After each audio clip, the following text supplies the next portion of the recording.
Happy Friday. I'm sorry it's been so long since my last video. I wanted to give you a few updates and talk a little bit about the upcoming major papers due in our class. The first one is going to be your Theorist paper.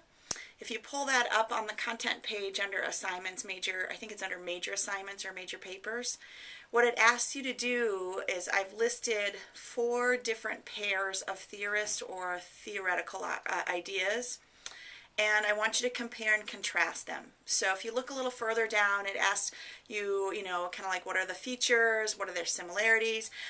What's really important for me are a couple different things. One, every single bullet point where I ask you to tell me something about the theories or tell me about like nature versus nurture, tell me about how they might view a child at 12 months, 4 years, 8 years, etc. I want to make sure that you actually do all of those for both. Sometimes people get so excited about writing about the theorist they don't actually kind of stop and don't see what some of my questions are that I'm hoping that they answer. The other thing that I really want to stress and that I'm looking for is not only can you compare and contrast the 2 theorists and kind of give me an idea that you can see how they might view children at different ages, and you can definitely jump ahead in the text and look for some of that. I'm also looking for you to find some outside resources. I think I said you needed 4 resources in order to be considered for an A in the paper. And that also means you need to cite them within the text or within your writing. So if you read an article about Vygotsky and you want to tell me a little bit about scaffolding, I would really like you to use your own words, but I know that you didn't know about scaffolding before you read about it.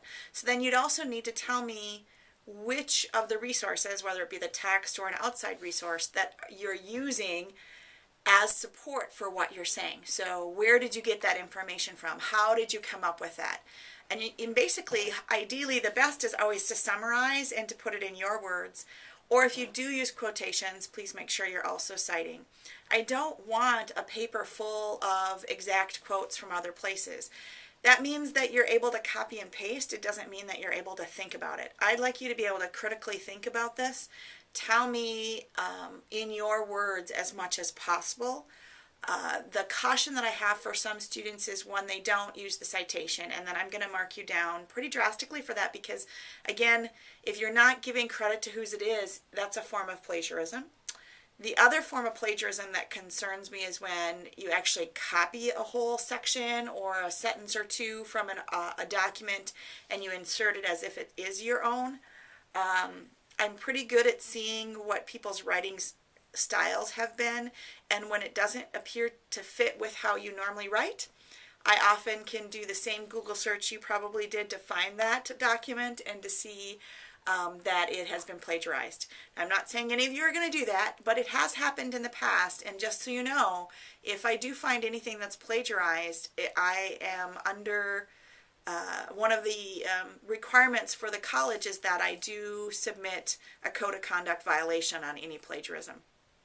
So just say no. Just don't do it. Use your own words. Your own words are always better. The other thing is if you can put it in your own words, it helps me to know that you understand it. So make sure I think I say there's a cover page.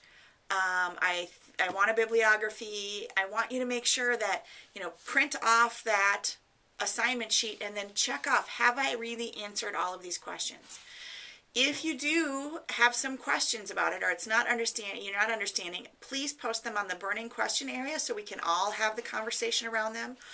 And or if it's an individual private question, which I'm not quite sure what it would be around this, please feel free also to text me and to let me know what your concern is. But I would really love to see us using the burning question so that if you have that question, somebody else either does and hasn't posted it yet or might because they hadn't thought of it yet. And that way all of us are getting clarity if any of these questions come up. So I'm going to go into the board. It's Friday morning, about 10:30 or so. I'm going to go into the board now and see how you did on your discussion board for the week, and hopefully this week went really well for everyone. You have until Sunday to get the rest of your postings in and your reflection, etc., etc. Please make sure you're looking at everything on the course syllabus and letting me know if you need more from me in some way, shape, or form. So have a great cold weekend. It was very brisk this morning. It feels warm in my office, and I hope it's warm where you are. And good luck on your paper. Please do, like I said, answer or ask any questions on the discussion board. Otherwise, just keep up all the great work. Thanks.